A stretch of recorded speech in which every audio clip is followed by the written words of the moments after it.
आइए शुरू करते हैं आज की क्लास को। एज यूजुअल अपना काफी फेमस कोट, और इस बार मैं जो कोटेशन लेकर आया हूँ वो महात्मा बुद्ध की है। The mind is everything but you think you become. ये भगवान ने जो आपको जो चीज दी है ना, ये जो माइंड दिया है, ये बहुत ही खतरनाक चीज है भाई साहब। और जो आप सोचते हो, जो आप करते हो, सारी चीजें इसी से कंट्रोल होती है। तो जो आप सोचते हो वो आप बन भी सकते हो, लेकिन किसके साथ? जो चीजें आप लोग प्रॉपर करते हो, आप तैयारी अगर प्रॉपर कर रहे हो, प्रिपरेशन अगर लगातार आपकी चल रही है, आप स्किल्स पढ़ रहे हो, आप नई नई चीजें पढ़ रहे हो, और जो चीजें पढ़ी हुई है उसको रिकॉल कर रहे हो, तो एक दिन आपका HCS प्रीलिम्स नहीं रुकेगा और आपका HCS के अंदर फाइनल सिलेक्शन होगा। तो चलिए आज की क्लास को स्टार्ट करते हैं। आज अपनी हरियाणा ज्योग्राफी की लास्ट क्लास है, और आज की क्लास के बाद आपका जो है हरियाणा पॉलिटी या हरियाणा का कोई अदर टॉपिक आपका स्टार्ट हो जाएगा। चलिए आज की क्लास को हम लोग शुरू करते हैं। तो आज की क्लास का जो टॉपिक है वो है इंडस्ट्री ऑफ हरियाणा। हरियाणा की जो अपनी इंडस्ट्री है उसके बारे में हमें डिस्कस करना है। अब पहले तो समझना है कि यार ये इंडस्ट्री होती क्या है और इसका डेवलपमेंट कैसे कैसे हुआ, हरियाणा में कौन कौन सी इंडस्ट्री है, वो पूरा चीजें समझते हैं। देखो, इंडस्ट्री को समझने के लिए आपको मैन्युफैक्चरिंग को समझना पड़ेगा। मैन्युफैक्चरिंग का मतलब होता है कि कोई भी रॉ मटेरियल को फाइनल प्रोडक्ट के अंदर चेंज करना, इसी को हम लोग क्या कहेंगे? मैन्युफैक्चरिंग कहेंगे। जैसे फॉर एग्जांपल आप क्या बना रहे हो? ब्रेड बना रहे हो।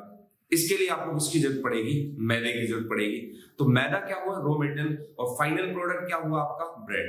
तो ये जो हमने इसको चेंज किया, ब्रेड को मैदा के अंदर, इसको हम लोग बोलते हैं मैन्युफैक्चरिंग। और जिस यूनिट के अंदर ये मैन्युफैक्चरिंग होती है उसको हम लोग क्या बोलते हैं? इंडस्ट्री। तो मतलब रॉ मटेरियल को फाइनल प्रोडक्ट के अंदर बदलने के लिए जो इक्विपमेंट, जो ज्योग्राफिकल एरिया, जो भी XYZ चीजें हमें चाहिए, उसको हम लोग क्या कहेंगे? इंडस्ट्री कहेंगे। अब अगर हम लोग बात करें हरियाणा के अंदर इंडस्ट्री का डेवलपमेंट कैसे कैसे हुआ, वो एक बार हम लोग देखेंगे, और कौन कौन सी इंडस्ट्री है वो। तो पहले तो ये समझते हैं कि हरियाणा के अंदर कौन कौन सी इंडस्ट्री और किस किस के ऊपर बेस है। तो हरियाणा के अंदर एक तो आपको दिखाई देगा फूड प्रोसेसिंग बेस्ड इंडस्ट्री जो है। अब जो हमारा गन्नौर है सोनीपत का, वहां पर एक इंटरनेशनल लेवल की मंडी बनने जा रही है।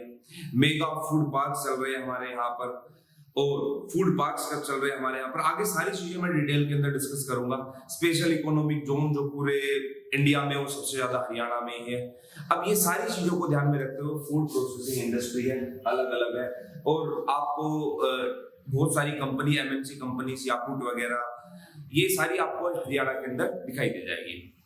और आपको देखने को मिलेगा कि इंटरनेशनल लेवल की जो चीजें हैं वो सोनीपत, दिल्ली, NCR के आसपास के एरिया के अंदर फूड प्रोसेसिंग बेस्ड इंडस्ट्री के ऊपर हो रही है। देखो, फूड प्रोसेसिंग नाम से पता चल रहा है फूड को क्या करना, प्रोसेस करना।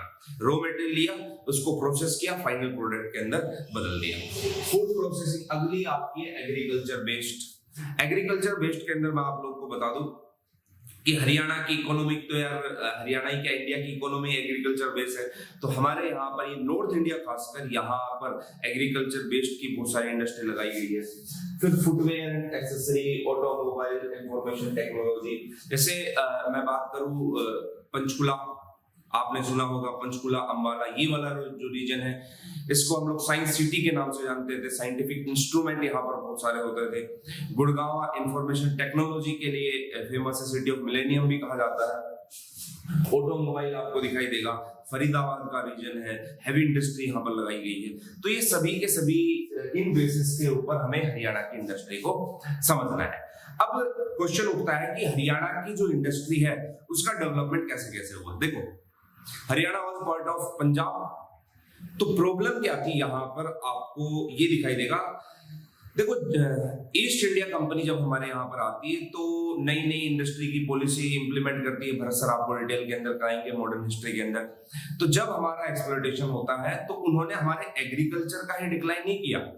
एग्रीकल्चर के बेस्ड जो भी इंडस्ट्री चल रही थी वो भी कहीं ना कहीं हमारी किसके अंदर आती है? नुकसान के अंदर आती है।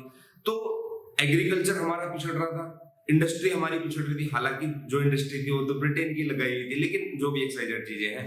अब जब हम लोगों ने फर्स्ट 5 ईयर प्लान बनाया, तो उस फर्स्ट 5 ईयर प्लान के अंदर, यार देखो, पहले कोई भी कंट्री है ना, उस चीज को ऊपर करेगी जो उसके लिए मूलभूत है, फंडामेंटल है। ऐसे आप लोगों के लिए रोटी कपड़ा मकान फंडामेंटल है, इसी तरीके से हमारे लिए एग्रीकल्चर फंडामेंटल था, मेन तो यही था। तो सबसे पहले तो हमें एग्रीकल्चर को बढ़ाना है। तो आपको देखने को मिलेगा कि जो फर्स्ट 5 ईयर प्लान था, उस फर्स्ट 5 ईयर प्लान के अंदर एग्रीकल्चर के ऊपर मेन फोकस किया गया।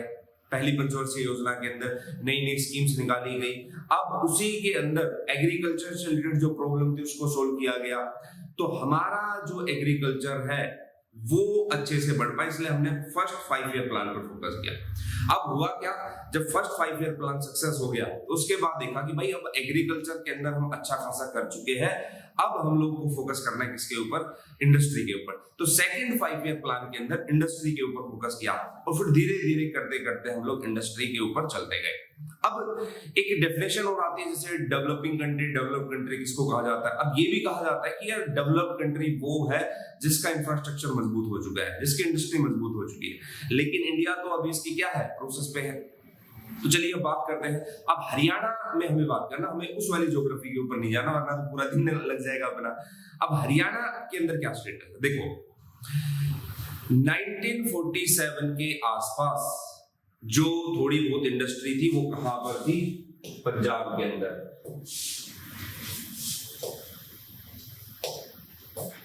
देखो history of industrial development in Haryana. Haryana के अंदर इंडस्ट्रियल डेवलपमेंट को आपको एक बार समझना है कि वो किस किस तरीके से है। Till the time of attaining independent industrial development in the state was negligible. बिल्कुल देखो सुनना, मैं आप लोग को इसको छोड़ के पूरी स्टोरी 1 मिनट में समझाता हूं। जब हमें इंडिपेंडेंस मिली तो पंजाब या इस रीजन के अंदर इतनी इंडस्ट्री नहीं थी। ब्रिटेन ने जो इंडस्ट्री लगाई साउथ के अंदर, जहां जहां पर उनकी मेन फैक्ट्रियां थी उसके आसपास इंडस्ट्री लगाते थे।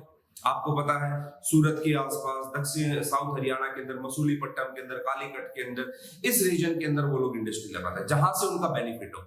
और ज्योग्राफी के अंदर एक रूल भी चलता है, जब आप में से कोई ज्योग्राफी ऑप्शनल है तो वो इंडस्ट्रियल डेवलपमेंट के बारे में पढ़ते हैं। तो ज्योग्राफी के अंदर एक रूल भी चलता है कि जब किसी भी इंडस्ट्री को लगाया जाता है तो बहुत सारे फैक्टर को देखा जाता है कि वहां पर रॉ मटेरियल इजिली अवेलेबल है या नहीं है, ट्रांसपोर्टेशन कॉस्ट कम हो, लेबर कॉस्ट कम हो, उसके साथ साथ स्किल्ड लेबर हो। जैसे फॉर एग्जांपल हम लोग इस हरियाणा में ही बात करें, गुरुग्राम के अंदर हम ऐसी इंडस्ट्री लगा सकते हैं जिसके लिए स्किल्ड लेबर हो कि यहाँ पर स्किल्ड लेबर अवेलेबल है, लेकिन ऐसी जगह पर नहीं लगा सकते जहां पर स्किल्ड लेबर ना हो। अब जैसे एक एग्जांपल मैं आप लोगों को बताता हूँ, टेक्सटाइल है, सूती वस्त्र है, कॉटन टेक्सटाइल है। इसके लिए हमें क्या चाहिए कि जो हमारा कोस्टल एरिया है वहां के आसपास इंडस्ट्री लगानी चाहिए, मतलब जहां से हमें ह्यूमिडिटी मॉइस्चर लगातार मिलता रहे। अब जैसे पानीपत देखो यार, पानीपत है ना काफी फेमस है कंबल के लिए। यहाँ के 70% से ज्यादा कंबल जो है इंडियन आर्मी को सप्लाई होते हैं।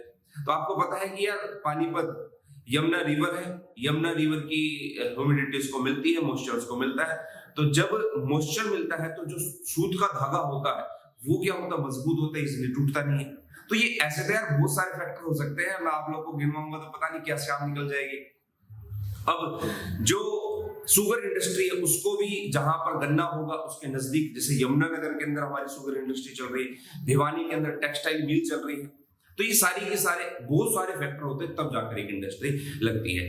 हरियाणा के अंदर ऐसा कोई इंडस्ट्री इस टाइप की थी नहीं, लेकिन जब 1947 के अंदर पार्टीशन हुआ, विभाजन हुआ, तो उस पार्टीशन के टाइम पे क्या दिखाई दिया, उस पार्टीशन के टाइम पे दिखाई दिया कि बहुत सारे पीपल जो है ना इंडिया से पाकिस्तान, पाकिस्तान से इंडिया।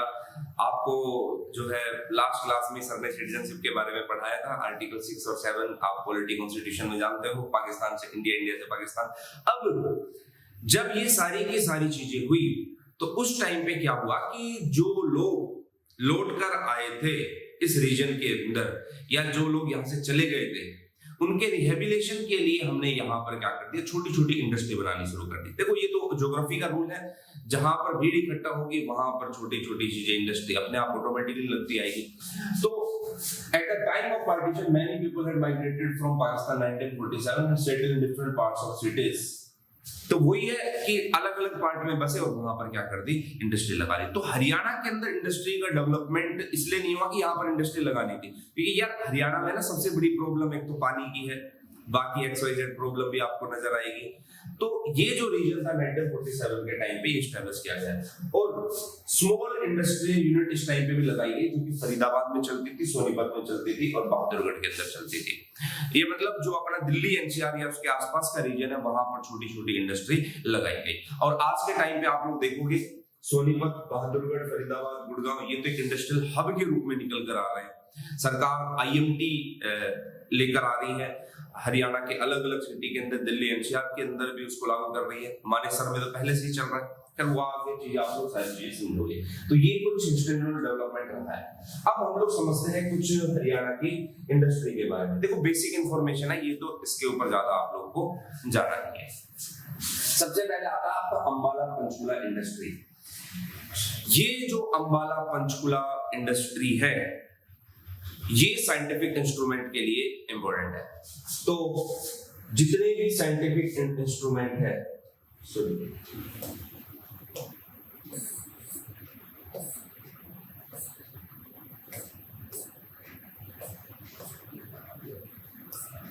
एक सेकंड,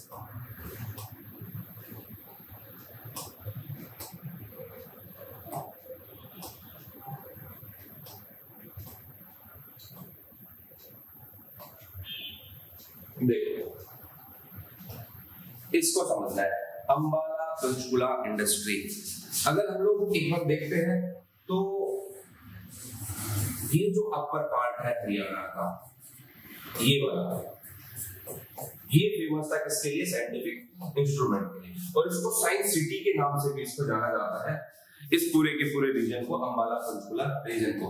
अब 1930 के अंदर पहला साइंटिफिक इंस्ट्रूमेंट यहाँ पर एस्टेब्लिश किया गया, इसलिए आप लोग देखते हो HMT हुआ, हिंदुस्तान मशीन टूल हुआ, उसका कारखाना भी, उसकी इंडस्ट्री भी आपको यहाँ पर मिलेगी। दूसरा आप लोग देखते हो कि जो हमारी इंटीग्रेटेड चिप्स है, IC जो है वो भी यहाँ पर बनती है। उसके बाद आप लोग देखते हो मोबाइल के सेंसर वगैरह, वो भी आपको अंबाला पंचकुला डिस्ट्रिक्ट के अंदर आपको दिखाई देंगे। और इसको एज ए सब्स्टिट्यूट देखा जाता है किसके? बेंगलोर के, क्योंकि आपको पता है कि IT के अंदर बेंगलोर काफी एक्सपोर्ट के मामले में काफी ऊपर है।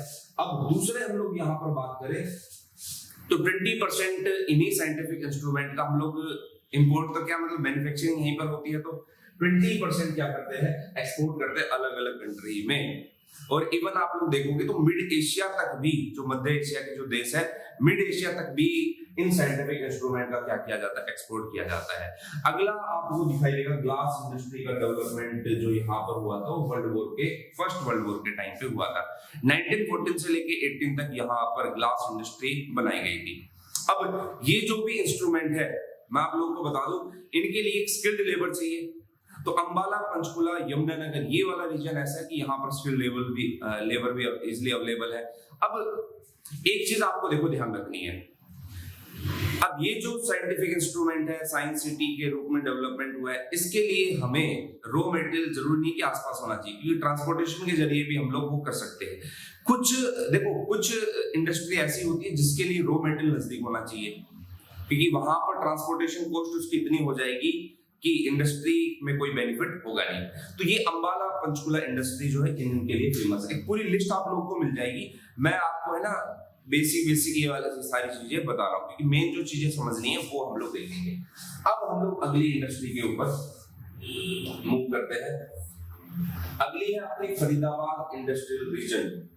ये देखो फरीदाबाद इंडस्ट्रियल रीजन, तो जो हमारे एग्रीकल्चर इक्विपमेंट्स है, कृषि से संबंधित जो भी यंत्र है, जैसे ट्रैक्टर हुआ, हडम्पा हुआ, या फिर जो भी एक्साइटेड चीज है, जो भी आप अपनी लैंग्वेज में बोलते हैं, यार मैं तो अपनी लैंग्वेज में बोल रहा हूँ, ठीक है, तो मैंने तो इतना ही आवा है भाई मजाक है भाई।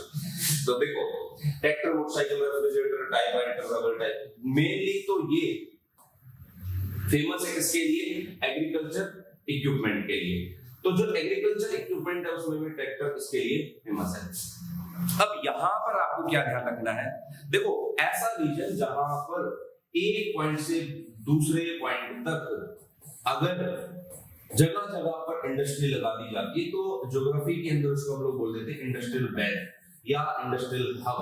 देखो बेल्ट आपको दिखाई देगा, एक बेल्ट होती है एक लाइन में और उसके बीच में खांचे बने होते हैं, तो सेम चीज यहाँ पर देख लो कि ये यहाँ पर ए रीजन से बी रीजन पर है और यहाँ पर हमने इंडस्ट्री लगा दी और वो इंडस्ट्री जो होगी वो हैवी इंडस्ट्रीज होती है, वो हमारे एग्रीकल्चर इक्विपमेंट्स की इंडस्ट्री होती है।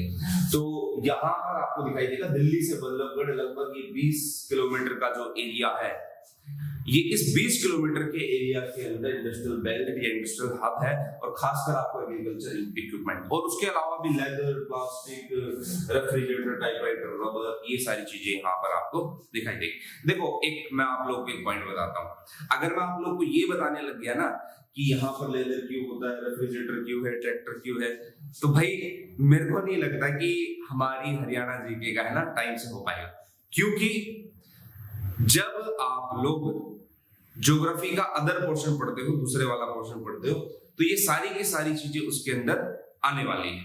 तो यहाँ पर मेरे को है ना मेन हरियाणा ज्योग्राफी का पोर्शन कवर करवाना है, ये वो तो बाकी चीजें तो आप लोग मेन ज्योग्राफी के अंदर कवर करोगे ही करोगे। चलिए तो अब हम लोग मूव करते हैं आगे की तरफ। तो ये हमारा मेन रीजन था। अब अगली इंडस्ट्री के बारे में हम लोग समझते हैं, वो कौन सी है, अपनी गुरुग्राम। अब देखो यहाँ पर 70 के टाइम पे मारुति इंडस्ट्री लगाएगी।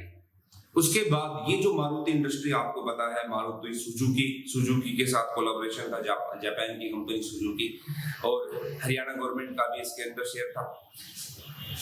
अब ये जो दिखाई देगा आपको मारुति इंडस्ट्री गुरुग्राम, यहाँ पर आपको दिखाई देगा कि 1970 के आस टाइम पे 76 या 72 इसके आसपास, एग्जैक्ट डेट आपको इतनी ध्यान नहीं रखनी, उसके इस मारुति में कौन सी आकर मिल जाती है, सुजुकी। ये 82 के आसपास 1982 के अंदर क्या बन जाती है, मारुति सुजुकी।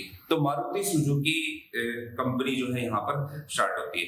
अब देखो एक चीज मैं आप लोग को बता देता हूँ, ध्यान रखना, आप लोग हरियाणा सिविल सर्विस की तैयारी कर रहे हो, ना कि आप ग्राम सचिव की, जैसे चेतन सर बताते हैं, ग्राम सचिव की या फिर पटवारी की तैयारी कर रहे हो। तो आप है ना किसी भी चीज को देखो तो उसी एंगल से देखो, आप उस चीज को फैक्चुअल इतना मत रखो, थोड़ा सा कॉन्सेप्चुअल चीजें समझो। हाँ भाई फैक्चुअल आएंगे, लेकिन इतने ज्यादा बाल की खाली नहीं उतारेगा कि आपको बस उसी के अंदर डूब जाना है। अब मैं आप लोग को बताता हूँ मारुति सुजुकी। अब देखो दिल्ली एनसीआर का एरिया हो गया, एक तो दिल्ली नजदीक में हो गया, और दूसरा आपको दिखाई देगा कि जो डिमांड है, देखो यार अगर हम लोग 82 83 इसके टाइम की बात करें, तो अगर मैं एक इंडस्ट्री ऐसी जगह पर लगाता हूं या ऐसी जगह पर कोई शोरूम खोलता हूं कि वहां पर लो इनकम ग्रुप वाले लोग हैं, तो जो सेल होगी, जो बिक्री होगी, वो उतनी अमाउंट में, उतनी मात्रा में नहीं होगी। क्योंकि भाई हम हमारे जैसे लोग, अगर हम लोग कोई चीज खरीदने जाते हैं, हमें पता चले कि यार ये 200 किलोमीटर दूर मिल रही है, तो हम उस चीज को कहीं ना कहीं क्या कर देंगे, सब्स्टिट्यूट कर देंगे कि दूसरी चीज के ऊपर शिफ्ट हो जाते हैं। अगर मेरे को एक कार की जरूरत हो, दूसरी कार की जरूरत है, एक कार जो है मेरे नजदीक शहर में अवेलेबल है, बी कार जो है मेरे से दूर अवेलेबल है, बी मेरे को पसंद है लेकिन इतनी भी पसंद नहीं है कि मैं उसके लिए 200 किलोमीटर दूर जाऊं। तो ये भी बहुत सारे रीजन होते हैं फैक्ट्री के अंदर। तो दिल्ली एनसीआर रीजन के अंदर मारुति सुजुकी को लगाया गया, और गुरुग्राम के अंदर आप लोग देखोगे मिलेनियम सिटी के रूप में जो उभर कर आ रहा है, बहुत सारे इंफॉर्मेशन टेक्नोलॉजी एमएनसी कंपनी, याकूब वगैरह, ये सभी के सभी यहाँ पर, इवन टीसीएस, गूगल वगैरह, ये आपको गुरुग्राम के अंदर दिखाई देंगे।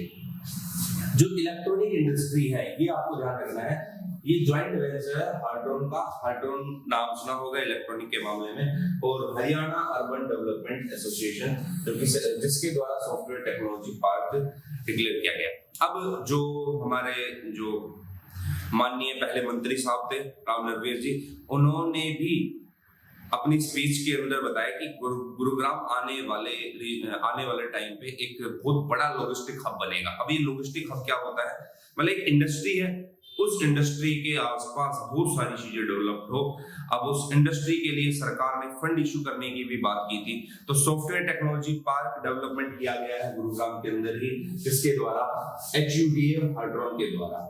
अब IMT, इस IMT के बारे में आज की क्लास के अंदर मैं आप लोगों को डिस्कस करूंगा कि बाकी जो IMT है उसके लिए सरकार ने जमीन भी एक्वायर्ड की है और वहां पर IMT का डेवलपमेंट हो रहा है, और ये IMT क्या है क्या नहीं है, वो सारी चीजें आप लोगों को देखने को मिलेगी। अब देखते हैं, ये था अपना कौन सा रीजन, गुरुग्राम का रीजन। देखो तो आपको एक चीज समझ में आ गई, अंबाला पंचकुला ये जो रीजन है, ये किसके लिए फेमस है, science city scientific instrument, Faridabad वाला रीजन एग्रीकल्चर इक्विपमेंट, ये रीजन जो है आईटी के लिए, दूसरा इलेक्ट्रॉनिक इंडस्ट्री के लिए, और मारुति तो यहाँ पर चली रही है, इसके लिए आपको दिखाई देगा। और भी आप लोग देखते हो कि बहुत सारी एमएनसी कंपनी भी आगे चल अभी डील साइन करती है हरियाणा सरकार के साथ गुरुग्राम के अंदर इंडस्ट्री को डेवलपमेंट करने के लिए। देखो एक चीज और बताता हूँ, यही सारे फैक्टर आपको दिखाई देंगे जो डिसाइड करेंगे कि सेक्स रेशियो क्या होगा, लिंग अनुपात क्या होगा।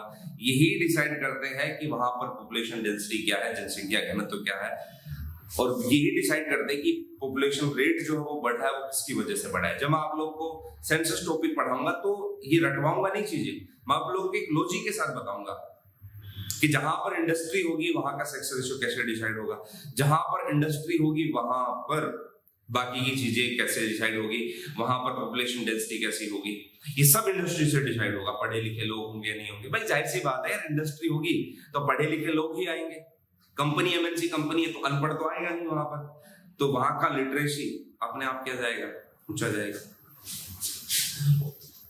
अब आगे बढ़ते हैं हम लोग,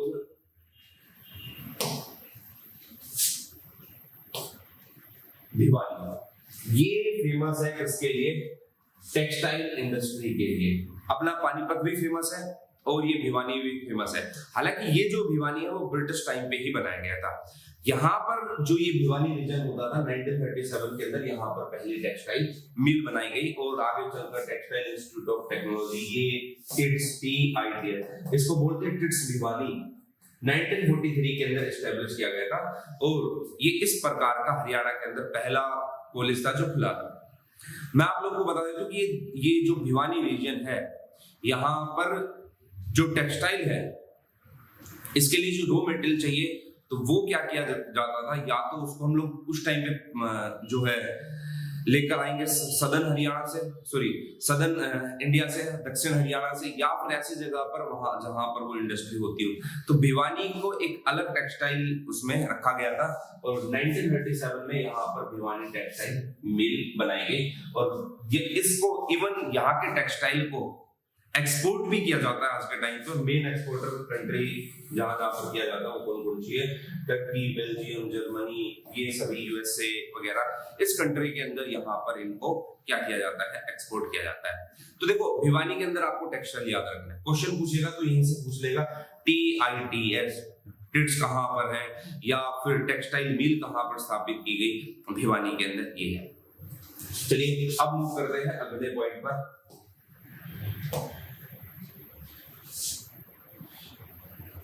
यमुनानगर जगाधरी, ये जो यमुनानगर जगाधरी है, अब यहाँ पर कुछ चीजें आप लोग को ध्यान रखनी है, सुनना। मैं आप लोग को एक लॉजिक के साथ बताऊं,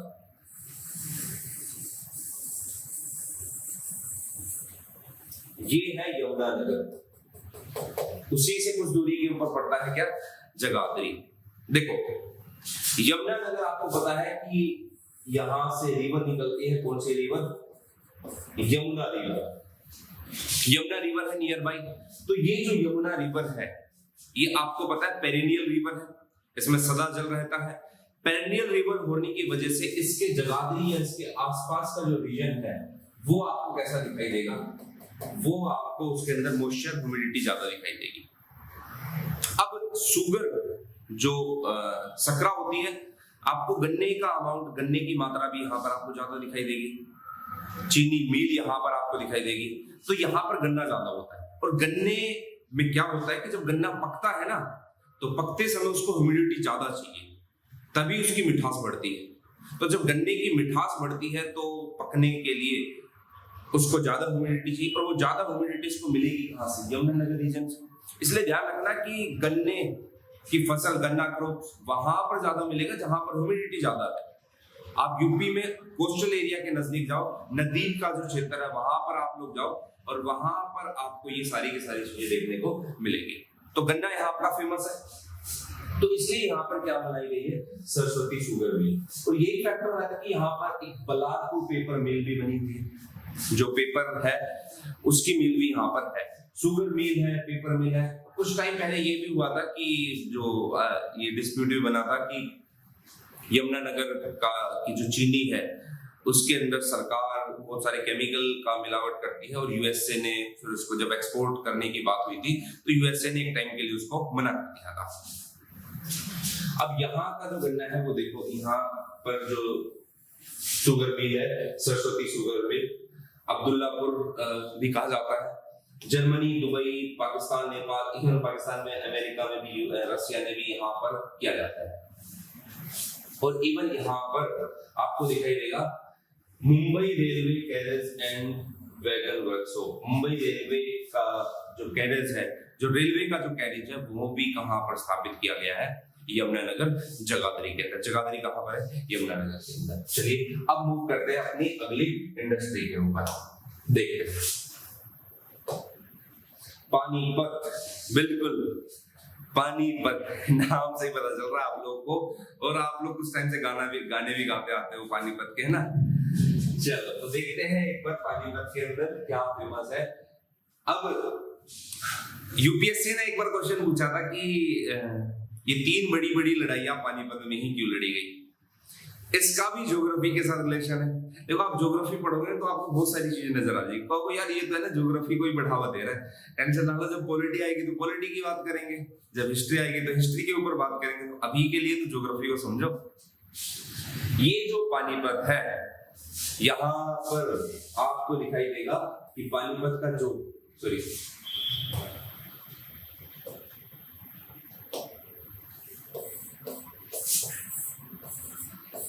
पानीपत का जो बहोली क्षेत्र है किसके लिए फेमस है, रिफाइनरी के लिए फेमस है।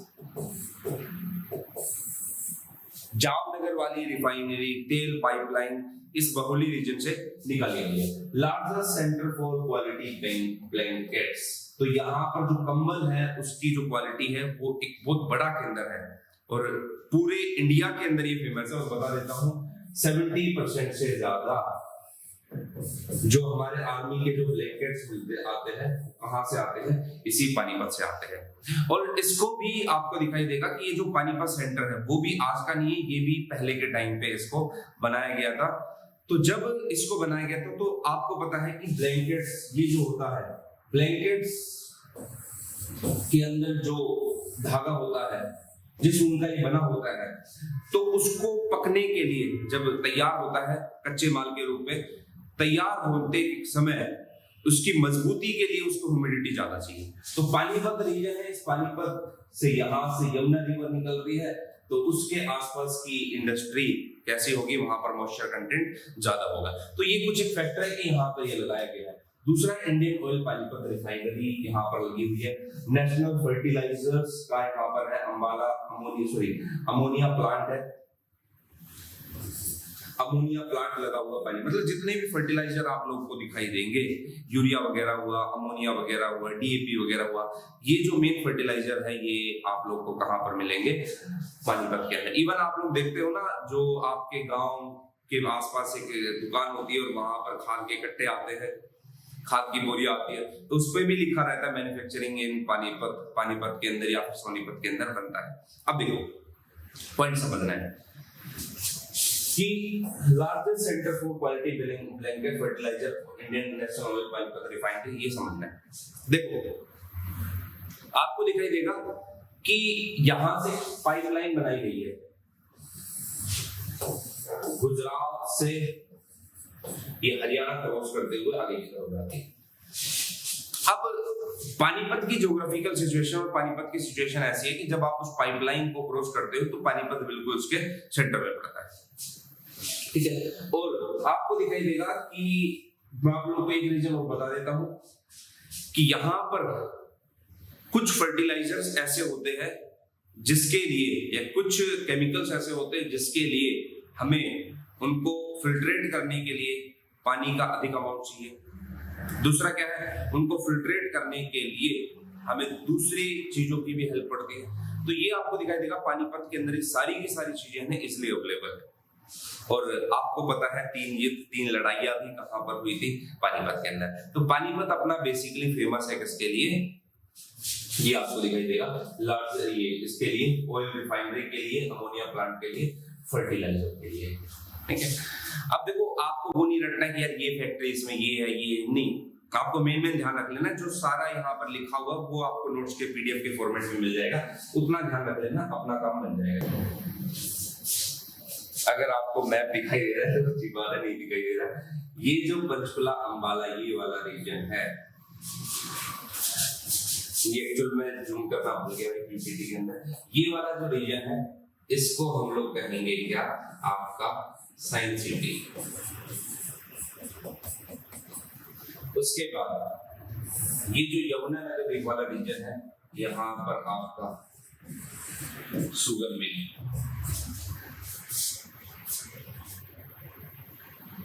फिर आप लोग देखते हो पानीपत वाला ये region, fertilizer, Faridabad agriculture equipment, और भी बहुत सारी लिस्ट लिखी हुई है, वो सारी की सारी आप लोगों को मिल जाएगी। अब जैसे फॉर एग्जांपल आपको मिनरल्स के अंदर जाना है, तो मिनरल्स आपको अरावली रीजन में दिखाई देगा, इस रीजन के अंदर, और ज्यादा आपको दिखाई देगा कहां पर, महेंद्रगढ़ के अंदर। मिनरल्स की अगर हम लोग बात करें तो मिनरल्स आपके कहां पर मिलेंगे, अरावली में, और कहां पर, एग्री ये महेंद्रगढ़ के अंदर आप लोग को दिखाई देगा। भिवानी, ये जो भिवानी है, भिवानी के अंदर आपको टेक्सटाइल ट्रिट्स ये आपको दिखाई देगा। उसके बाद आप लोग देखते हो तो स्टील वगैरह जो है वो आपको, स्टील इंडस्ट्री आपको कहां पर दिखाई देगी, जिंदल स्टील जींद के अंदर, इसके रीजन के अंदर आप लोग को दिखाई देगी, इस जींद रीजन के अंदर, इस हिसार रीजन के अंदर ये आपको दिखाई देगा। और ये स्टील के लिए एक मेन सेंटर हुआ करता था। अगर आपको मंदिर देखने हैं तो वहां पर कुरुक्षेत्र के अंदर यहाँ पर मिल जाएंगे। तो ये अपना अपने कुछ इंडस्ट्रियल हब हुआ करते थे उस टाइम पे। अब जैसे पहले झज्जर जो है वो भिवानी का ही पार्ट हुआ करता था, तो यहाँ पर एक जगह थी कौन सी, कलियाना, कलियाना के अंदर भी एक काफी फेमस मिनरल मिलता था। तो ये सभी के सभी ये वाला रीजन जो है ना, अरावली के आसपास, भिवानी, चरखी दादरी, झज्जर, गुरुग्राम, रेवाड़ी, महेंद्रगढ़, ये रीजन जो है ना वो किसके लिए जाना जाएगा, आपका ये रीजन जाना जाएगा मिनरल्स के लिए। गुड़गांव के अंदर आप लोग देखते हो आईटी, इंफॉर्मेशन टेक्नोलॉजी, इसका डेवलपमेंट आपको क्या किया। सोनीपत के अंदर आपकी international food market, food park वगैरह ये है, फूड पार्क जो है अंबाला के अंदर भी आपको दिखाई देगा। तो ये कुछ मेन सेंटर रहा करते थे, या आज के टाइम पे भी है, जो स्टार्ट किए गए थे किस टाइम पे, पहले के टाइम पे, ये यहाँ पर आपको इंडस्ट्री दिखाई देगी। तो चलिए इस मैप से आप लोग समझ जाओगे, आप लोग भी प्रैक्टिस करना, थोड़ा सा चीजें याद रहेगा। अब हम लोग मूव करते हैं अपने अगले पॉइंट की तरफ। देखो हरियाणा इंडस्ट्रियल पॉलिसी 2015। देखो अब मैं आप लोगों को बता देता हूं कि कोई भी इंडस्ट्रियल पॉलिसी आती है उसके कुछ बेसिक ऑब्जेक्टिव्स होते हैं, ऐसे ही सेम हरियाणा इंडस्ट्रियल पॉलिसी के बेसिक ऑब्जेक्टिव है। हम आपको एक बेसिक चीज बताता हूं। एक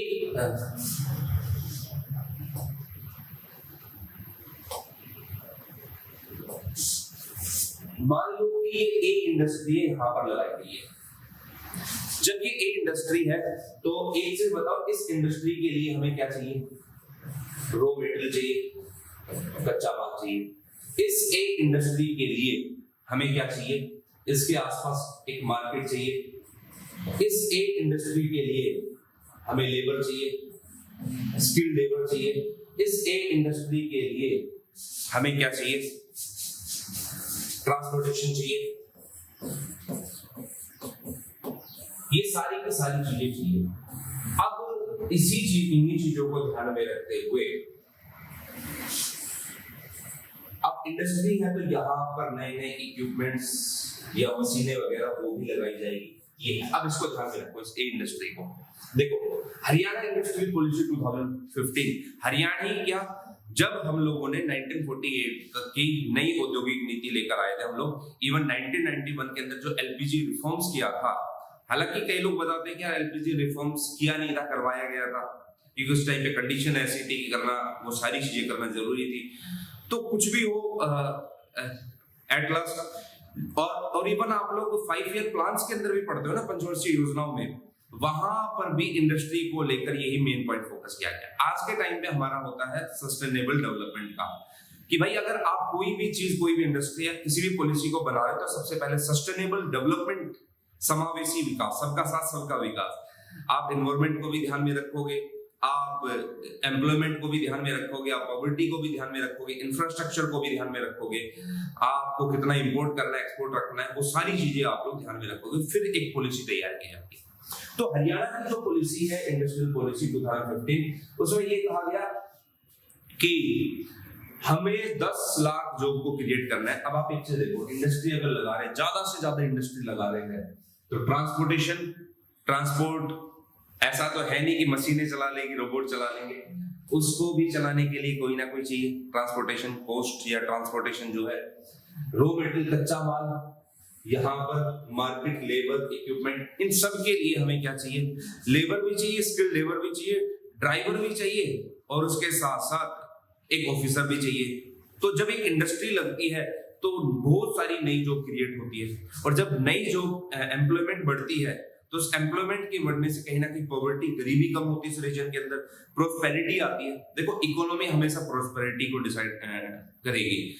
आप लोग, जब आप लोग हिस्ट्री पढ़ते हो तो वहां पर भी आप लोग देखते हो, जिस राजा के पास इकोनॉमी अच्छी होती थी, जिस राजा के पास जमीन अच्छी होती थी, उसकी प्रोस्पेरिटी भी अलग तरीके से, उसकी पावर भी अलग तरीके की दिखाई देती थी। अब देखना भाई आगे की तरफ, यहाँ पर देखो 10 लाख जॉब हमने क्रिएट कर दी इस पॉलिसी के अंदर, कि भाई इतनी जॉब क्रिएट करेंगे। अब प्रॉब्लम क्या आती है कि इंडस्ट्री लगाने के लिए ए पर्सन, ये इंडस्ट्री लगाई है, अब मेरे जैसा आदमी है यार, अब मेरे जैसा आदमी बोलता है कि यार इंडस्ट्री लगाऊंगा, पैसे तो है नहीं, मैं जाऊंगा बैंक के पास। अब बैंक के पास जाऊंगा, बैंक कहेगा भाई क्या काम करता है? भाई मैं तो टीचर हूँ, पढ़ाता हूँ। नहीं भाई, तेरे को नहीं मिलेगी। तो एक एग्जांपल ले रहा हूं, इसको उस एंगल से मत लेना। तो बोल दिया गया कि भाई इजिली लोन अवेलेबल करवाओ, और इसके लिए सरकार ने बहुत सारी स्कीम भी चलाई है। लोकल मार्केट्स के लिए इंडस्ट्रियल टाउनशिप डेवलप करो, ताकि ज्यादा से ज्यादा लोग वहां पर खिंचे। जैसे आईएमटी है, इसका एक एग्जांपल है। बहुत सारी इंडस्ट्री लग गई अलग अलग पार्ट से, इवन अपनी कंट्री के अलग अलग पार्ट से, वहां पर लोग आकर इकट्ठा होने लगे, जॉब बढ़ गई, एम्प्लॉयमेंट बढ़ गई, और इसकी वजह से कहीं ना कहीं देश की जीडीपी भी बढ़ रही है, ग्रोथ रेट भी बढ़ रही है। तो easy loan for opening up of 700 small scale production unit, जो छोटी इकाइयां होगी। देखो यार, एक चीज मैं आप लोग को बता देता हूँ कि लार्ज इंडस्ट्री या ये जो बड़ी इंडस्ट्री होती है, जो मीडियम इंडस्ट्री होती है, अब क्या होता है कि हमारे जैसे जो लोग हैं, मिडिल जो है, तो सरकार चाहती है कि ये लोग भी ज्यादा से ज्यादा इंडस्ट्रियल डेवलपमेंट करें, ज्यादा से ज्यादा इंडस्ट्री की ओपनिंग करें। जब हम लोग ज्यादा से ज्यादा इंडस्ट्री की ओपनिंग करते हैं, तो उसके अंदर क्या होता है, उसके अंदर बेसिकली ये होता है कि हमारे पास सबसे बड़ी प्रॉब्लम फाइनेंस की होती है, कैपिटल की होती है। तो इसमें यही कहा गया कि छोटी इंडस्ट्री जो है वो भी तब बढ़ेगी जब आप क्या करोगे, इजिली लोन अवेलेबल करा दोगे। फूड प्रोसेसिंग इंडस्ट्रियल यूनिट भी वहां पर ओपन की जाए, मेगा फूड पार्क लगाए जाए, स्पेशल इकोनॉमिक जोन को एक्सपेंड किया जाए, ये भी एक्सपाइटेड पॉइंट हो सकते हैं इसके अंदर, हरियाणा इंडस्ट्रियल पॉलिसी के अंदर। तो कुछ बेसिक बातें आप लोग को ध्यान रखनी, बस एक चीज ध्यान रखनी कि आपको ये वाला पॉइंट समझ में आ गया, उसकी वजह से आप सारी की सारी चीजें जोड़ दोगे। अब ऐसा नहीं है कि भाई बाकी सारी चीजें एक तरफ है और एनवायरमेंट की धज्जियां उड़ाओगे आप लोग, वो यहाँ पर नहीं होगा। सबसे पहला ख्याल एनवायरमेंट क्लियरेंस या एनवायरमेंट का आपको रखना पड़ेगा। तो ये अपना पॉइंट है इसका, हरियाणा इंडस्ट्रियल पॉलिसी जो 2015 की थी इसका। अब चलिए मूव करते हैं अपने नेक्स्ट पॉइंट की तरफ। अब गवर्नमेंट के जो इनिशिएटिव्स है वो क्या क्या इनिशिएटिव है, उसमें बेसिकली आपको दो समझने हैं। एक तो समझना आपको सेल्स स्पेशल इकोनॉमिक जोन, और दूसरा समझना आपको आईएमटी। एक बार मैं लास्ट स्लाइड में आपको दिखा देता हूं। देखिए, गवर्नमेंट के जो इनिशिएटिव है स्पेशल इकोनॉमिक जोन, देखो एक ऐसा रीजन जहां पर सरकार ने लिबरल चीजें अपना रखी, चाहे वो टैक्स को लेकर हो, चाहे वो इंडस्ट्री ओपन करने को लेकर हो, चाहे वो XYZ चीजें को लेकर हो। हम लोग जब कोई भी चीज, कोई भी इंडस्ट्री ओपन करते हैं या कहीं पर कोई भी प्लांट लगाते हैं, मतलब एक इकाई लगाते हैं, प्लांट का मतलब यूनिट है यहाँ पर, तो उसके लिए हमें ना बहुत सारी प्रोसेस से गुजरना पड़ता है। सरकार ने एक स्पेशल इकोनॉमिक जोन डिसाइड कर दिया। जब ये स्पेशल इकोनॉमिक जोन डिसाइड किया तो वहां पर क्या होगा कि सरकार है ना बहुत सारी रियायतें दे देगी। जैसे 1965 के अंदर सेज का ही एक पहला रूप था जिसको गुजरात के अंदर लागू किया गया और उसका बेनिफिट ये हुआ कि आसपास के लोग है ना वहां पर खींचे चले आए, ज्यादा ज्यादा इंडस्ट्री लग गई, इजिली लोन अवेलेबल हो गए और उसके बाद क्या हुआ, एम्प्लॉयमेंट बढ़ गई, देश की जीडीपी भी कहीं ना कहीं बढ़ रही है। तो ये सरकार के इनिशिएटिव रहते हैं और इवन हरियाणा ही दूसरे राज्य की सरकार भी कर रही है। और Haryana has largest number of says in country, सबसे ज्यादा सेज जो है वो हरियाणा के यहाँ पर आपको स्पेशल इकोनॉमी जोन के आपको दिखाई देंगे। अब देखना भाई अगला पॉइंट क्या आता है, यहाँ पर स्पेशल इकोनॉमिक जोन के अंदर कौन कौन सी चीजें आपको ध्यान रखनी है। आइए समझते हैं एक बार स्पेशल इकोनॉमिक जोन को। बाकी इकोनॉमिक्स के अंदर आप लोग डिटेल के अंदर समझ लोगे। ये जो सेज है स्पेशल इकोनॉमिक जोन, ये आया था 2005 के अंदर। इससे पहले स्पेशल इकोनॉमिक जोन का ही एक रूप कब चलता था, 1965 के अंदर, और वो कहां पर था, गुजरात के अंदर। कहां पर, गुजरात के अंदर। तो गुजरात के अंदर जब उसको सक्सेस किया गया तो हमारी पार्लियामेंट ने 2005 के अंदर सेज एक्ट पास किया और हमारे प्रेसिडेंट जी ने भी उसकी अप्रूवल दे दी और उसको 2006 से इम्प्लीमेंट इनैक्ट कर दिया गया। हरियाणा के अंदर मैंने आप लोग को बताया कि large number of says special economy है जो है। अब ये पॉइंट आपको ध्यान रखना है। देखो स्पेशल इकोनॉमी जोन थोड़ा सा मैं आप लोग को बताऊं, ये एक रीजन है, इस रीजन को सरकार ने बोल दिया कि स्पेशल इकोनॉमिक जोन है, SEZ है। अब होगा क्या, बोल दिया स्पेशल है, कौन सा है, इकोनॉमी की वजह से स्पेशल है। अब यहां पर स्पेशल इकोनॉमिक जोन होगा तो सरकार क्या करेगी, बहुत सारी रियायतें, बहुत सारी छूट दे देगी। सरकार ने बहुत सारी छूट दे दी। अब इससे होगा क्या, देखो अब मैं हूं, मान लो कि एक पर्सन हूं, मैं चाहता हूं कि यार यहां पर जब मैं इंडस्ट्री खोलूं तो मेरे को यहां से अच्छा बेनिफिट हो सकता है, तो मैं क्या करूंगा, इस तरफ खींचा चलाऊंगा। जब मैं यहां की तरफ आऊंगा तो उसके बाद ये चीजें होगी कि स्पेशल इकोनॉमिक जोन के अंदर मेरी इंडस्ट्री यहां पर ओपन हो जाएगी। जब इंडस्ट्री यहां पर ओपन हो गई, इजिली मेरे को इजिली लोन मिल गया, बाकी चीजें इजिली मिल गई, तो यहां पर जो हमारी हरियाणा इंडस्ट्रियल पॉलिसी है वो कहीं ना कहीं अच्छे से क्या हो पाएगी, लागू हो पाएगी। तो स्पेशल इकोनॉमिक जोन के अंदर सरकार रियायतें देती है ताकि ज्यादा से ज्यादा लोग आए, वहां पर अट्रैक्ट हो और वहां पर ज्यादा से ज्यादा इंडस्ट्री क्या हो, ओपन की जाए। ये अपना कौन सा पार्ट था, स्पेशल इकोनॉमिक जोन का था। अब एक चीज ध्यान रखनी कि जो लार्जेस्ट सेज है, कंट्री का जो सबसे बड़ा सेज है, वो डेवलप होगा कहां पर, झज्जर के अंदर।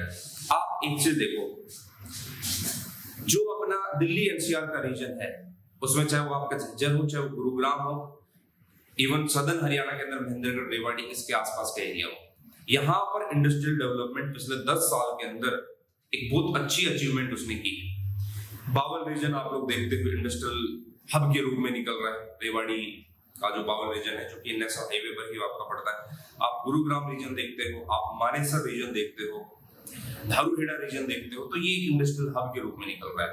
और पिछले 10 साल के अंदर यहाँ पर 10 लाख क्या बहुत सारी जॉब जो है क्रिएट हुई है, अनएम्प्लॉयमेंट कहीं ना कहीं कम हुई है, पॉवर्टी कहीं ना कहीं कम हुई है, और उसकी वजह से जो अदर फैक्टर्स भी है, जो अदर छोटे छोटे एंटरप्राइजेस है, वो भी कहीं ना कहीं बढ़ रहे हैं। जैसे एक एग्जांपल देता हूँ आप लोग को, आप लोग धारूहेड़ा में जाते हो तो धारूहेड़ा में वहां पर हीरो का प्लांट लगा हुआ है, उसके पास आसपास आपको जो छोटे छोटे दुकानदार वो काफी मात्रा में दिखाई देंगे। तो उनकी एम्प्लॉयमेंट भी किस वजह से चल रही है, इसी वजह से। जैसे फॉर एग्जांपल मान लो कि आपने कहीं पर इंडस्ट्री खोल रखी है और वहां पर हजारों लोग काम करने के लिए आ रहे हैं, तो ऑटोमेटिकली वहां पर हब बनता जाएगा किसका, होटल्स बनते जाएंगे, वहां पर हब बनता जाएगा किसका, जो स्ट्रीट फूड है उनका। एक एग्जांपल दे रहा हूं मैं तो इस चीज का। तो ये अपने आप चीजें खींची चली आती है, अट्रैक्ट हो जाती है। अब सरकार ने क्या है कि आठ जो स्पेशल इकोनॉमिक जोन है उनको नोटिफाइड कर रखा है, 29 की फॉर्मल अप्रूवल है और 28 की थ्योरेटिकल। मतलब हमारे मंत्री साहब ने अपने भाषण में बोल रखा कि 28 थ्योरेटिकल मतलब सैद्धांतिक तौर पे ये चीजें की जाएगी। 29 की फॉर्मल अप्रूवल मिल गई है। और ये जितने भी सेज आप लोग देखते हो स्पेशल इकोनॉमिक जोन, ये बेसिकली आपको कहां पर दिखाई देंगे, जो अपना दिल्ली, मैं आप लोग को बता देता हूँ, फरीदाबाद का रीजन हुआ, गुरुग्राम का रीजन हुआ, रेवाड़ी का रीजन हुआ, महेंद्रगढ़ का रीजन हुआ, झज्जर का रीजन हुआ, कुछ भिवानी के आसपास का रीजन हुआ। इस रीजन के अंदर, और यहाँ पर भी नहीं, इवन अपने नॉर्दर्न पार्ट के अंदर भी, नॉर्थ हरियाणा के अंदर भी इसकी अप्रूवल मिली हुई है। तो वो है, और कुछ ही टाइम के अंदर अब आप एक चीज देखो, 2005-2006 के अंदर आया और हरियाणा अकेले पूरे इंडिया के अंदर लार्जेस्ट सेज पर पहुंच चुका है। और अगले आने वाले टाइम में इनकी अप्रूवल और मिल गई तो बहुत सारी रियायतें होंगी और उसके जो बेनिफिट होंगे अलग तरीके ही दिखेंगे।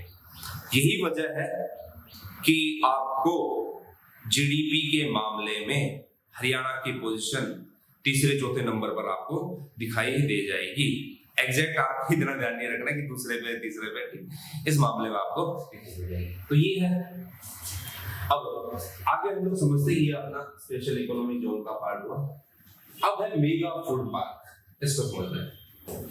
अब ये क्या है, सारा जो प्रोग्राम चल रहा है वो इंडस्ट्रियल पॉलिसी 2005 जो है, 2015 जो इंडस्ट्रियल पॉलिसी है उसको लागू करने के लिए चल रहा है। अब ये जो मेगा फूड पार्क है, इसके बारे में एक बार हम लोग समझते हैं कि मेगा फूड पार्क जनरली है क्या। अब देखो, मैं आप लोग को इसको उसी डायग्राम या उसी के हेल्प से आप लोग को समझाता हूं। ये एक मेगा फूड पार्क है। मेगा फूड पार्क का मतलब हुआ कि यहाँ पर फूड प्रोसेसिंग इंडस्ट्री लगाई गई। अब कहोगे सर ये फूड प्रोसेसिंग इंडस्ट्री क्या होती है? ठीक, फूड जहां पर प्रोसेस होता है, सिंपल चीज। अब ये हुआ कि भाई गेहूं लेकर आए,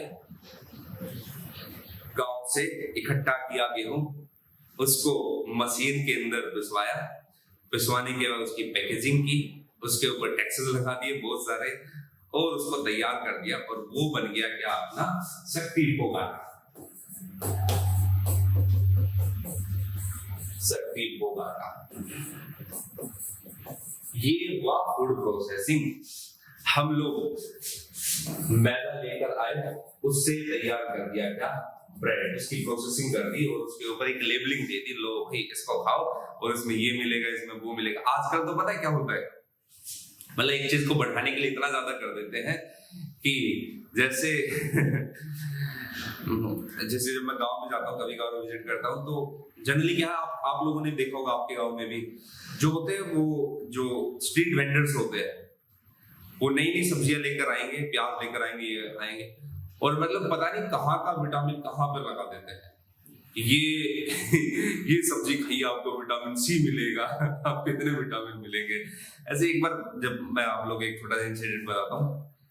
अब मेरी जो मदर है, मम्मी है, वो ज्यादा पढ़ी लिखी तो है नहीं, तो एक बार भाई प्याज वाला आया और कहा कि भाई, इसकी मम्मी बोली कि जा इससे प्याज ले ले, और मैंने कहा कि इससे ही प्याज क्यों? तो मम्मी बोलती कि इसके प्याज के अंदर बहुत ज्यादा विटामिन है। मैं कहा समझ गया, ठीक है, मैंने किसने बताया, क्या ये बता रहा है। तो ऐसी चीजें आज के टाइम पे होती है कि भाई विटामिन, प्रोटीन, किसी में प्रोटीन ले आएंगे, किसी में विटामिन ले आएंगे, तो उससे चीजें होती है। वो देख, अदरवाइज भी देखो। अब ये जो फूड प्रोसेसिंग यूनिट है, इसके लिए क्या चाहिए, रॉ मटेरियल चाहिए, एक यहाँ पर मशीनरी चाहिए, उसके अलावा लेबर चाहिए, और फिर इसको क्या किया जाएगा, प्रोसेस किया जाएगा। मेगा फूड पार्क, सबसे पहले तो यार ये है कि सरकार का एक ही ऑब्जेक्टिव होता है, अगर हमने ज्यादा से ज्यादा जॉब क्रिएट कर दी, हमारी जीडीपी अपने आप बढ़ने लग जाएगी। अगर हम लोग क्या करते हैं, ज्यादा से ज्यादा जॉब क्रिएट करते हैं, तो इन्फ्लेशन को भी हम लोग अपने तरीके से कंट्रोल कर लेंगे। सबसे बड़ी प्रॉब्लम ये है कि हम लोग पहले तो रियायत दे, पहले तो छूट दे बहुत सारी, तो इसी वजह से एक मेगा फूड पार्क जो है बनाया गया। आपको पता है देश का पहला मेगा फूड पार्क जो लगा हुआ है कहां पर है, आंध्र प्रदेश में। तो आंध्र प्रदेश के अंदर देश का पहला मेगा फूड पार्क। हरियाणा में कहाँ कहाँ पर फूड पार्क है वो भी हम लोग देखेंगे। फूड पार्क अलग होता है, मेगा फूड पार्क अलग होता है। देखो अब इसके ऑब्जेक्टिव क्या है, आप लोग इसको देखोगे तो उसी से आपको समझ में आ जाएगा। ये बेसिक कॉन्सेप्ट मैंने आप लोगों को समझा दिया फूड पार्क का। अब देखते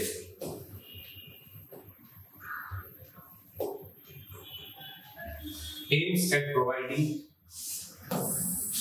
a mechanism to link agriculture product to the market by bringing together farmers। भाई सभी को एक जगह पर ले आओ, ये है अपना एग्रीकल्चर प्रोडक्ट,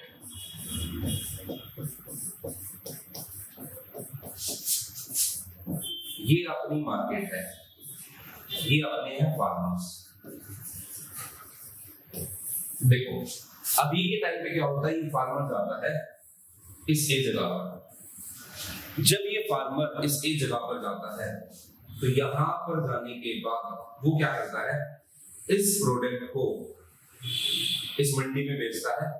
इस एग्रीकल्चर प्रोडक्ट से फिर ये जाता है फूड प्रोसेसिंग इंडस्ट्री में, वहां तैयार होता है और फिर दोबारा इस फार्मर के पास बिकने के लिए आता है। आज के टाइम पे अगर किसान कोई भी प्रोडक्ट ले रहा है तो वो भी कहां से मिल रहा है, उसको उसी से ही मिल रहा है, बस वो प्रोसेस होकर आता है। तो अब क्या किया गया, ये जो यहां से यहां गया, यहां से यहां गया, यहां से यहां गया, फिर फार्मर के पास आया, इन सारी चीजों को आप खत्म कर दो, डायरेक्टली कर दो। इससे एक तो टाइम बचेगा, दूसरा क्या है कि जो फालतू का झंझट होगा ये खत्म हो जाएगा। एग्रीकल्चर प्रोड्यूस मार्केटिंग बोर्ड भी इसी तर्ज पर काम कर रहा है। जो नया फार्म बिल है उसमें भी कहीं ना कहीं ये सारे के सारे प्रोविजन की है कि आप लिंक कर दो इस एग्रीकल्चर प्रोडक्ट और इस फार्मर का, इसी के बीच में क्या लगा दो, प्रोसेसिंग लगा दो। इसकी वजह से एक तो वेस्टेज कम होगा, मिनिमम वेस्टेज होगा। यहाँ पर जाता था तो वेस्ट होता था, यहाँ से यहाँ वेस्ट होता था, टाइम कंज्यूमिंग ज्यादा था। जब टाइम कंज्यूमिंग ज्यादा था उसकी वजह से ट्रांसपोर्टेशन कॉस्ट कहीं ना कहीं ज्यादा लग रही थी, उस किसान को एक ही जगह पर मिल गया। जैसे सुपर मार्केट भी आप लोग देखते हो तो सुपर मार्केट में आपको क्या दिखाई देगा कि एक ही जगह पर हमें सारी चीजें मिल जाती। पहले के टाइम पे ये होता था कि अलग अलग जगह पर जाना पड़ता था। तो ये है मिनिमम वेस्टेज के लिए, एम्प्लॉयमेंट क्रिएट करने के लिए स्पेशल पर्पस व्हीकल के द्वारा इंप्लीमेंट किया गया है। तो ये था अपना मेगा फूड पार्क का छोटा सा कॉन्सेप्ट। आइए एक बार अगले पॉइंट को जानते हैं। जो आज के टाइम पे हमारे जो फूड पार्क है, मेगा फूड पार्क नहीं फूड पार्क है, वो कहां कहां पर है, ये फैक्चुअल इंफॉर्मेशन। एक तो अपना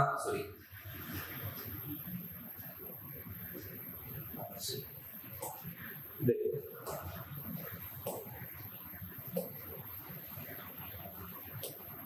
एक तो है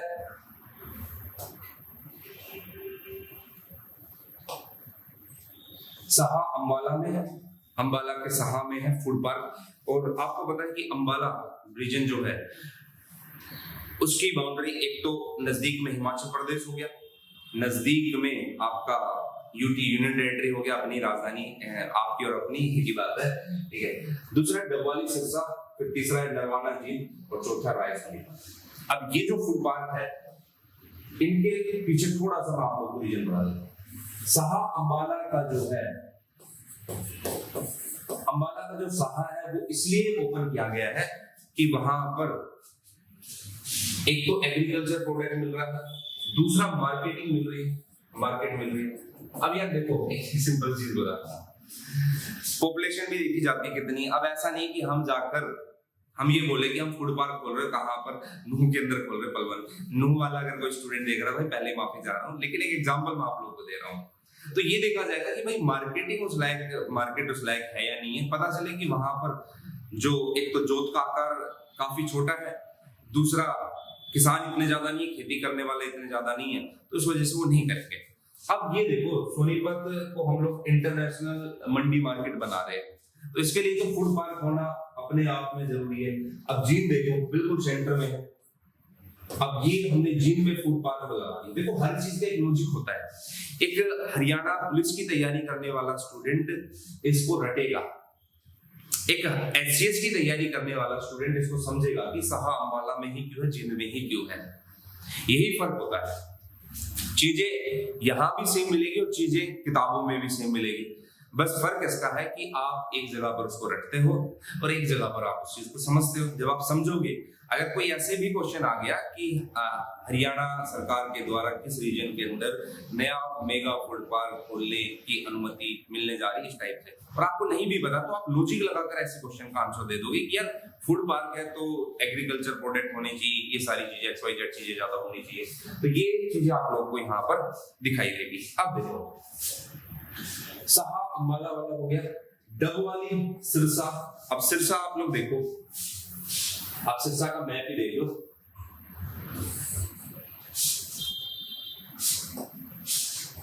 ये देखो, ये है सिरसा।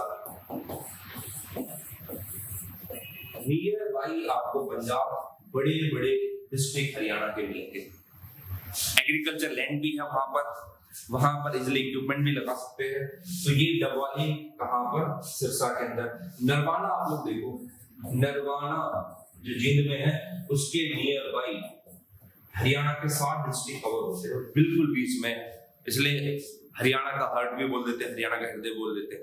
अब वहां के सारे किसान किस तरफ पीछे चले आएंगे, इस फूड पार्क के अंदर एम्प्लॉयमेंट क्रिएट होगी, तो इजिली अवेलेबल हो जाएगा यहाँ के लोगों को आना। अब जींद का व्यक्ति नूह नहीं जा सकता, पलवल नहीं जा सकता, या इवन गुरुग्राम भी नहीं आ सकता, उसमें भी उसको प्रॉब्लम है। लेकिन यहाँ पर अगर हम लोग फूड पार्क खोल दे तो वहां पर वो चीज इजिली अवेलेबल हो जाएगी, हमारे प्रोडक्ट इजिली मार्केट तक पहुंच पाएंगे। तो ये कुछ फूड पार्क है जो बनाएंगे। ये तो देखो अपना हो गया सारा का सारा। अब इसके ऊपर आ जाओ आप लोग, कुछ इंडस्ट्री है और उस इंडस्ट्री के अंदर कौन सी डिस्ट्रिक्ट, कौन सी जो डिस्ट्रिक्ट है उसके अंदर वो चीजें हो रही है। अब ये आप लोगों को लिस्ट मैंने दे दी है, आप लोग उसको एज इट इज ध्यान रखना। जैसे सीमेंट है, सीमेंट को सूरजपुर के अंदर सीमेंट को बनाया गया है। यूटेंसिल्स जो है वो रेवाड़ी के अंदर है, शुगर, पेपर, प्लाईवुड है यमुनानगर के अंदर। ये पढ़ने वाला है, फैक्चुअल इंफॉर्मेशन है, आप इसको एज इट इज ही ध्यान में रख लेना। और जब आप इसको एज इट इज ध्यान में रखोगे तो आपको चीजें पता चल जाएगी। टायर ट्यूब है, एग्रो है, साइंटिफिक इंस्ट्रूमेंट है, बाइसिकल्स है, हॉजरी है, सेंट्री है, स्टील एंड आयरन है, ये है। हिसार के अंदर, पानीपत के अंदर, कहां पर ये पूरी की पूरी एक लिस्ट बनी हुई है। आप इस लिस्ट को ध्यान में रखना, और इस लिस्ट को ध्यान में रखते हुए ही ये ध्यान रखना कि कौन सी चीज कहां पर ज्यादा हो रही है। ठीक है, तो ये था आज का अपना कॉन्सेप्ट किसका, इंडस्ट्री का। ठीक है, कि कौन सी इंडस्ट्री कहां पर लगाई गई है और क्या क्या उसके अंदर फैक्टर है। आई होप आपको आज की क्लास पसंद आई होगी। अब कुछ फैक्चुअल इंफॉर्मेशन रह गई है, वो फैक्चुअल इंफॉर्मेशन हम लोग वैसे प्रोवाइड करवा देंगे आपको। तो आज की क्लास के लिए, आज की क्लास को हम यहीं पर कंक्लूड करते हैं। थैंक यू वेरी मच, मिलते हैं नेक्स्ट क्लास के अंदर एक नए टॉपिक के साथ। Thank you.